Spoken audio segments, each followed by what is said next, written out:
Hello viewers, welcome to our channel. So ఈ వీడియోలో వచ్చేసి మనం చైల్డ్ రైట్స్ గురించి అయితే తెలుసుకుందాము. ఎందుకంటే లాస్ట్ వీడియోలో వచ్చేసి మనం రైట్ టు ఎడ్యుకేషన్ యాక్ట్ గురించి అయితే 2009కి సంబంధించింది తెలుసుకున్నాం కదండి. అది చాలా ఇంపార్టెంట్ టాపిక్. దాని యొక్క లింక్ అనేది డిస్క్రిప్షన్లో అయితే అవైలబుల్గా ఉంది. సో వీడియోస్ అనేవి లేట్ అవుతున్నాయి, కానీ ప్రతి ఒక్క టాపిక్ అనేది ప్రతిదీ అప్లోడ్ చేసేందుకు ట్రై చేస్తామండి. సో స్టార్ట్ చేద్దాం. ఇక్కడ చైల్డ్ రైట్స్ గురించి అయితే తెలుసుకుందాము. According to the maternity welfare act, so ఒక యాక్ట్ అనమాట. ఇది వచ్చేసి 1986. దీన్ని మెటర్నిటీ వెల్ఫేర్ యాక్ట్ అంటారు. Those who born in the mother's womb are children. So ఈ మెటర్నిటీ వెల్ఫేర్ యాక్ట్ ప్రకారం ఏంటంటే, ఎవరైతే అదే మదర్స్ కడుపు నుంచి పుడతారో వాళ్ళని చిల్డ్రన్స్ అని అంటారు అని. In 1924 League of Nations declare the rights of children for the first time. 1924న రైట్స్ ఆఫ్ చిల్డ్రన్ అనేది నేషనల్ వైజ్గా 1924న ఫస్ట్ టైం స్టార్ట్ చేయడం జరిగిందనమాట, డిక్లేర్ చేయడం జరిగింది. The declaration observed in the United Nations General Assembly declaration of human rights in 1948. So 1948న start చేయడం జరిగింది. ఇది నేషనల్ జనరల్ అసెంబ్లీ కింద అయితే మొత్తం డిస్కషన్ అది కంప్లీట్ చేసుకొని అది స్టార్ట్ చేయడం జరిగింది. 1948న హ్యూమన్ రైట్స్ డిక్లేర్ చేయడం జరిగింది. అదేం చెప్తుందంటే, states that all human beings are born free beings equal in status and rights, and maternity and childhood are entitled to special protection and care. So ఎవరైతే human rights ప్రకారం 1948 ఏం చెప్తుందంటే, ప్రతి ఒక్క హ్యూమన్ బీయింగ్కి ఈక్వల్ రైట్స్, ఈక్వల్ ఆపర్చునిటీస్ అనేవి ఉంటుంది. And అలాగే స్పెషల్ ప్రొటెక్షన్. సో వాళ్ళకి ఏమైనా ఇబ్బందులు వచ్చినా, అండ్ అలాగే వాళ్ళకి ఏదైనా కేరింగ్ అవసరం ఉన్నా, సపోర్ట్ అవసరం ఉన్నా, ఈ సెక్షన్స్ అనేవి ఉంటాయన్నమాట, ఆర్టికల్స్. సో దాని ద్వారా ఆ హక్కు ప్రకారం అయితే పొందుపరచడం జరుగుతుంది.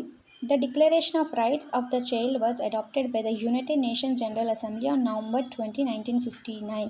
సో హ్యూమన్ రైట్స్ వచ్చేసి 1948 అనమాట. ఇయర్ వచ్చేసి 1948, డేట్ వచ్చేసి December 10 human rights day start చేయడం జరిగింది. అండ్ అలాగే చైల్డ్ రైట్స్ ఎప్పుడంటే November 20, 1959 అనమాట. సో నెక్స్ట్ ఈ ఇంపార్టెంట్ అండి, ఆ ఇయర్స్ అండ్ డేట్స్ కూడా ఇంపార్టెంటే. నెక్స్ట్ సిఆర్సి యొక్క ఫుల్ ఫామ్ చూసుకుంటే కనుక, convention on right of the child.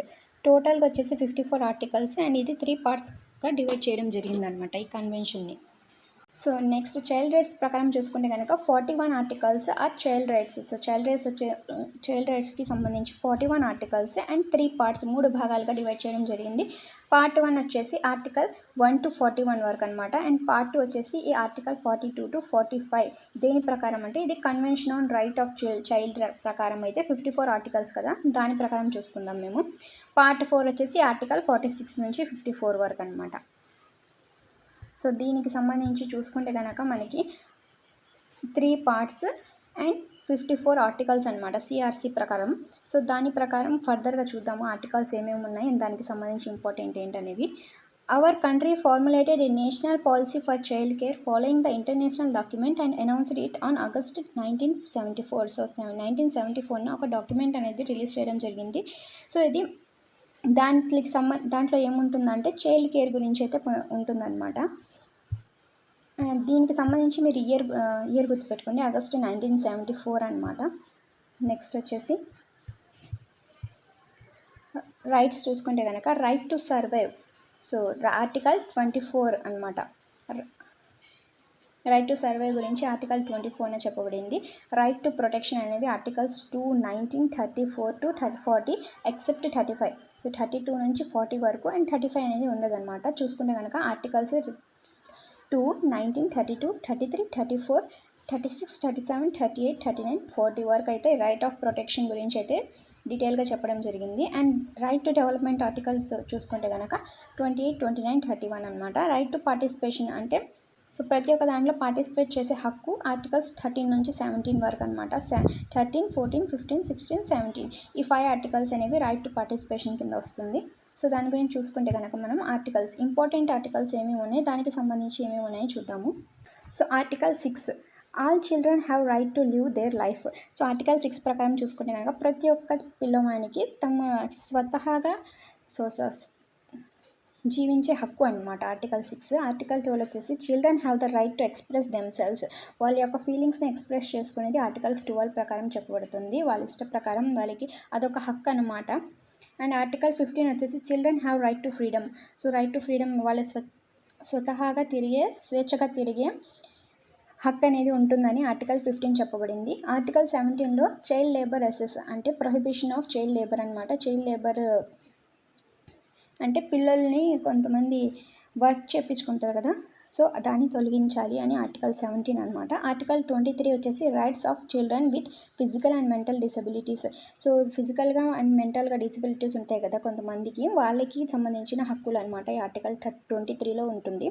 Article 28 వచ్చేసి children have right to education. So ప్రతి ఒక్క విద్యార్థులు అనేవారు ఎడ్యుకేషన్ అనేది ఉండాలి అని ఆర్టికల్ 28 ప్రకారం చెప్పబడింది. సో చైల్డ్ రైట్స్కి సంబంధించి, ఫండమెంటల్ రైట్స్కి సంబంధించి ప్రతి ఒక్క ఆర్టికల్స్ అనేవి డిఫరెంట్గా ఉంటాయండి. సో దానికి సంబంధించి మీరు డిఫరెన్షియేట్ చేసుకుంటూ చదువుకోవాలన్నమాట. ఎందుకంటే ఆర్టికల్ ఇందులో రైట్ టు ఎడ్యుకేషన్ అనేది 28, కానీ కంపల్సరీ అండ్ ఫ్రీ ఎడ్యుకేషన్ అనేది ఆర్టికల్ 45. సో అది డిఫరెంట్గా ఉంటాయి. కాబట్టి మీరు ఈ చైల్డ్ రైట్స్ ఏంటంటే ఫండమెంటల్ రైట్స్ ఏంటి అనేవి కూడా డిఫరెన్షియేట్ చేసుకుంటూ చదువుకోవాలి.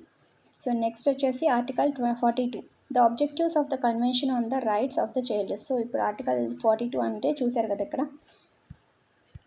సో సిఆర్సి అనమాట. సిఆర్సికి సంబంధించి article convention on rights of the child. So దీనికి సంబంధించి ఆర్టికల్ 42 అనమాట. అండ్ నెక్స్ట్ కంటిన్యూషన్ చూసుకుంటే కనుక, సో లాస్ట్ వీడియోలో చెప్పాను కదండి ఇంపార్టెంట్ ఇయర్స్ అండ్ యాక్ట్స్, వాటి గురించి అయితే తెలుసుకుందాము. ఫస్ట్ మనం చూడండి ఇక్కడ గార్డియర్ అండ్ వార్డ్స్ యాక్ట్. సో ఈ గార్డియర్ అండ్ వార్డ్స్ యాక్ట్ అనేది 1819 స్టార్ట్ చేయడం జరిగిందనమాట. The child marriage restrain act. So child marriages అంటే బాల్య వివాహాలు అంటారు కదా, సో దాని యాక్ట్ వచ్చేసి 1933. The Hindu marriage act. So Hindu marriage act వచ్చేసి 1955. ద జువెనైల్ జస్టిస్ యాక్ట్ వచ్చేసి 1986. శారదా యాక్ట్ 1929 శారదా యాక్ట్ అనేది స్టార్ట్ చేయడం జరిగింది. The child act, so children's యొక్క యాక్ట్ వచ్చేసి 1938 అనమాట. ద ప్లాంటేషన్ లేబర్ యాక్ట్ వచ్చేసి 1951. The child labour act, so పిల్లల యొక్క సో చిన్నపిల్లలకి వెట్టి చాకిరీ చేపిస్తారు కదా, సో ఆ యాక్ట్ వచ్చేసి 1986. ద చిల్డ్రన్ యాక్ట్ వచ్చేసి 1960. చైల్డ్ యాక్ట్ వేరు, చిల్డ్రన్ యాక్ట్ వేరు. సో చైల్డ్ యాక్ట్ వచ్చేసి 1938, చిల్డ్రన్ యాక్ట్ వచ్చేసి 1960 అనమాట. ఇవి చాలా ఇంపార్టెంట్ యాక్ట్స్ ఉన్నాయి. ఎందుకంటే ఎప్పుడైనా ఏదో ఒక షిఫ్ట్ వైజ్ జరిగితే కానీ కంపల్సరీ, సో షిఫ్ట్ వైజ్ జరిగినప్పుడైతే ఇలాంటి క్వశ్చన్స్ కూడా రావచ్చు. సో చెప్పలేము ఈసారి డిఎస్సి అనేది షిఫ్ట్ వైజ్ ఇస్తారో లేకపోతే ఒకే పేపర్ ఇస్తారో అనేది ఇంకా క్లారిటీ రాలేదు. సో కంటిన్యూషన్ వచ్చేసి ఇంకా రైట్స్ ఉన్నాయండి, దాని గురించి అయితే నెక్స్ట్ వీడియో తెలుసుకుందాము. సో వీడియోస్ని చాలామంది లైక్ చేయట్లేదు, ప్లీజ్ లైక్ చేయండి, షేర్ చేయండి. అండ్ అలాగే వీడియోస్ చూస్తున్నారైతే సబ్స్క్రైబ్ చేసుకొని అయితే చూడండి. చాలామంది సబ్స్క్రైబ్ కూడా చేసుకోవట్లేదు. సో కాబట్టి సబ్స్క్రైబ్ చేసుకొని వీడియోస్ అనేవి చూస్తూ ఉండండి. అండ్ ఏమైనా డౌట్స్ ఉంటే కనుక ప్లీజ్ కామెంట్ రూపంలో అయితే షేర్ చేయండి. Thank you for watching this video.